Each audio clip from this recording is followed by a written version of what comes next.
चंदन अइसन अयोध्या के राजा हे, चंदन अइसन अयोध्या के राजा हे। फूलवा अइसन सुकुवार जी, फूलवा अइसन सुकुवार जी। चंदन अइसन अयोध्या के राजा हे, फूलवा अइसन सुकुवार जी। चंदन काट के चौकी लगाइले, चंदन काट के चौकी लगाइले। बैठी ना राम दोनों भाई जी, बैठी ना राम दोनों भाई जी। सोने सुराही गंगा जी के पानी, सोने सुराही गंगा जी के पानी है।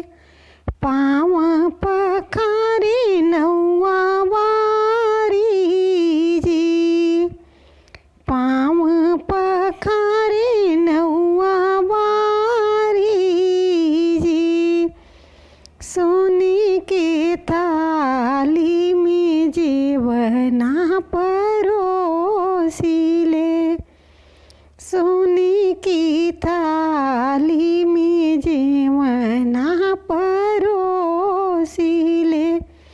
जेना राम दोनों भाई जी, जेना राम दोनों भाई जी।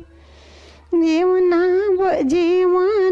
बैठिले राम दोनों भाई, जेवन बैठिले राम दोनों भाई। सखी सब पारेली गारी जी, सखी सब पारेली गारी जी। राम जेइले लक्ष्मण हाथ सिकोड़िले, राम जेइले लक्ष्मण हाथ सिकोड़िले। परला माता जी के गारी जी, परला माता जी के गारी जी। काहे के सखी सब पारिले गारी है, काहे के सखी सब पारिले गारी है। हम तीनों लोक के ठाकुर जी, हम तीनों लोक के ठाकुर जी। जाऊँ रौरा हैं तीनों लोक के ठाकुर, जाऊँ रौरा हैं तीनों लोक के ठाकुर।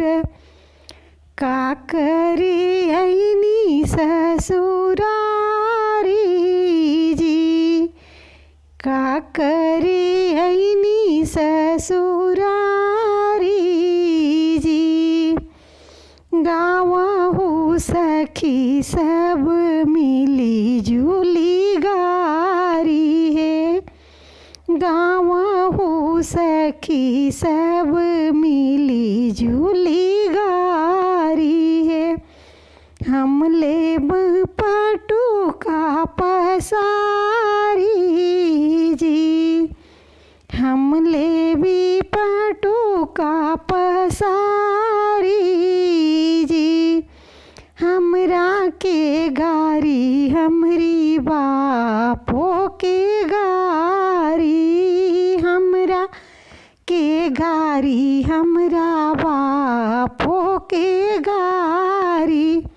माता कौशल्या जी के गारी जी, माता कौशल्या जी के गारी जी।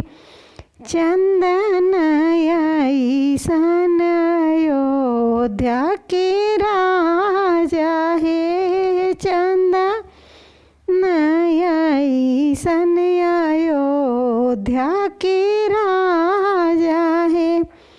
फुलवा ऐसन सुकुवार जी, फुलवा ऐसन सुकुवार